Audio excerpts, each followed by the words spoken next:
Hi, welcome to Ken's Games Collection. I recently did a wish list video on what I wanted to see on the Mega Drive 2 Mini. I had so many games on that list that I've got enough to fill another video. And some of these games, it may not happen. Some of them are actually movie tie-in licensed games. I don't know if Sega would be able to get those, but if they could, that would be epic because they were such great games back in the day, and a lot of games that modern audience would never have played before.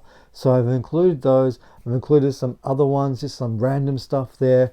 We don't know. I think there's going to be a lot of Sega stuff itself because, getting licensing rights to other games from Capcom, Konami, Namco, all that sort of stuff is going to cost money, not less. Yeah, there's a really good deal, a sweet deal going between Sega and whatever developers. Some of these developers are going out of business years ago, so we may never see it.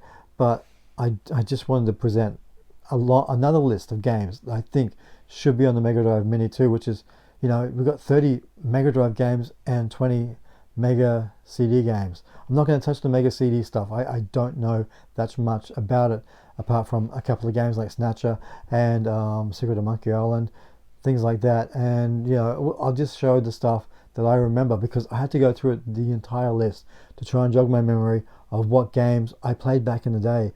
And I really surprised myself on what I come up with. So there's stuff in here that really was important to me. And it may happen, it may not happen on the Mega Drive Mini 2. We have to wait until June to see another batch of games. Fingers crossed we're going to get some of this stuff on here. So yeah, let's have a look at the list of what I come up with for this second video. Okay, so here's a game I'm really hoping that we will see on the Mega Drive Mini 2 is Outrun You, Suzuki's one of his masterpieces. This was a great game released in the arcades back in 1986 and was the highest grossing arcade game of that year, and it was a phenomenal game. And Suzuki actually traveled Europe to get inspiration for the game stages in it, and I feel that this will be a perfect game for the Mega Drive Mini 2. It was one of my favorite games in the arcade on the Master System, and also we would get it obviously on the Mega Drive / Genesis, and there'll be a couple other games in the series that was on the Genesis and Mega Drive as well. I don't know if any of those games would appear on there, but this was a great game, and it just brings back so many great memories, especially the music in the game. And yeah, I really hope that we will see this game on the Mini. Shadow Dancer: The Secret of Shinobi. This game was released back in 1990, and when I was capturing this gameplay footage for it, I didn't remember it being this hard, but obviously it was. One hit and you're back to the beginning of the level. It's very unforgiving. You have to learn the attacks, the patterns, and it would be a great game to see on the Mini, and it was a great game in the arcade as well. You got Shinobi with his dog, so that's a little bit different in the series. The dog can actually do attacks and stuff if you hold down one of the buttons, and I think overall this would be a great game to appear on the Mini. Only time will tell, I guess, but yeah, I'd love to see this one on the Mini as well.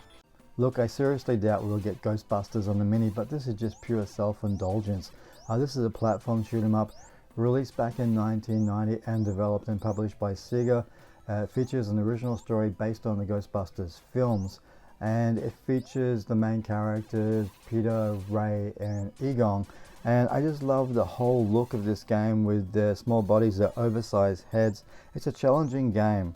In this game, the characters can jump, crouch, equip their different weapons. You can buy weapon upgrades. Each level you earn money to do the upgrades. This game has 6 levels, and if I remember correctly, back in the day it would take between 45 minutes to an hour to complete it if you learned the patterns of attacks for the different enemies, the bosses, work your way through it. So it's a game that you have to memorize things in, and that's the way it was back in the day. We have to learn the games that way. If it does appear on the Mini, that'd be great. It's such a fantastic game. This was a game I used to play back in the day at a grey import store here in Brisbane, and it's one of my favorite Mega Drive games, Devil's Crush. Now this was actually a TurboGrafx 16 release game.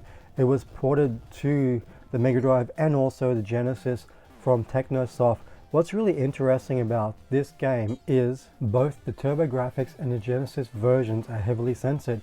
All the hexagrams have been changed to generic stars, and the coffin with crucifix on them in the bonus stages have been changed to vases. This game also features a kick-ass soundtrack, and it was one of my favorite soundtracks to any pinball game I ever played.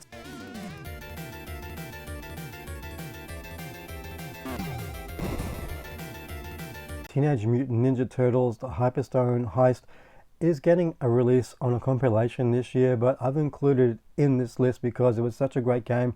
And I think it would tie in perfectly for what's about to be released later this year with that collection for the Ninja Turtles games. This is really based on Teenage Mutant Ninja Turtles, Turtles in Time on the Super Nintendo. It's got a few variations.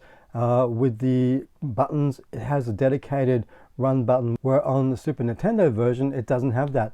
Having said that, it hasn't got the ability to throw the enemies out of the screen, which is really cool with the Mode 7 on the Super Nintendo version. This game shares the same soundtrack and sound effects as Turtle in Time, but the music is played much faster. There's also fewer levels in this version opposed to Turtles in Time, but the levels in these ones are actually longer.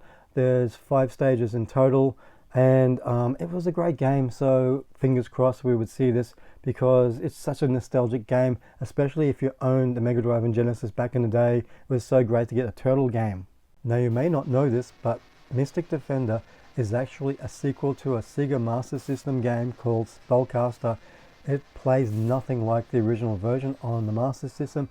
This is more action-adventure game, whereas the one on the Master System had role-playing elements to it. This is just arcade fun. When you start this game, you have a single shot ball of energy that can be charged to fire a powerful shot, but you also can acquire spiritual flame to point any direction you want, so you can hit the enemies. There's spheres that you can get to ricochet across the screen to do damage to the enemies, and also you can summon a 3-headed dragon that can destroy all the enemies on screen and can shoot fire on the screen as well. I don't know why this game wasn't released on the Mega Drive Mini, but now is the perfect time to experience this game, and hopefully, like I keep saying with all these games I'm showing here, let's hope that this one definitely gets a release on the Mega Drive Mini 2, because it's such a great game and it's something that is considered a hidden gem. All the Sonic games on the Mega Drive / Genesis were great, and this one has an interesting backstory because it was initially developed with an isometrical game similar to what would eventually become Sonic 3D Blast. But it became apparent very early on that they would have to make it a conventional 2D platforming game because of those constraints. This was a really ambitious project because Sonic 3 was developed simultaneously with Sonic and Knuckles. They were planned to be released as one game until the time constraints and the cost of the cartridges were way too high and forced to split the game.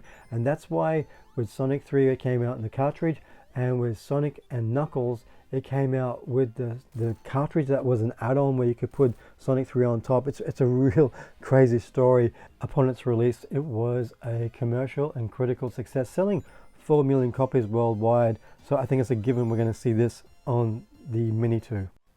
Now, I have to be honest here, I'm not a huge fan of Streets of Rage 3. I think 1 and 2 is awesome.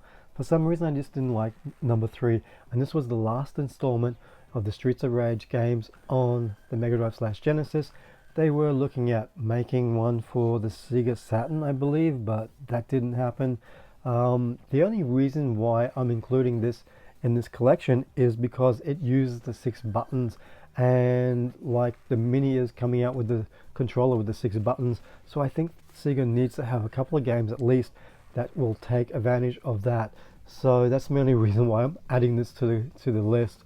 Okay, so that's my list. Am I being realistic? Probably not. I'm just throwing a lot of stuff out there because it was games that I really enjoyed back in the day. And if it does happen, I'll be very happy. If it doesn't happen, then so be it. I just hope we get a good cross-section of games from Sega, and I think it's going to be a lot of their own stuff opposed to third-party developers. But I guess let's just watch this space and see what happens, and I'll do another video when they do the reveal of the next batch of games they're going to talk about. Fingers crossed we get some Quackshot. I really want Quackshot. Sega has to give it to us. But yeah, that's pretty much it for now. Thanks very much for watching. Don't forget to like and subscribe, and I'll see you next time, guys. Bye.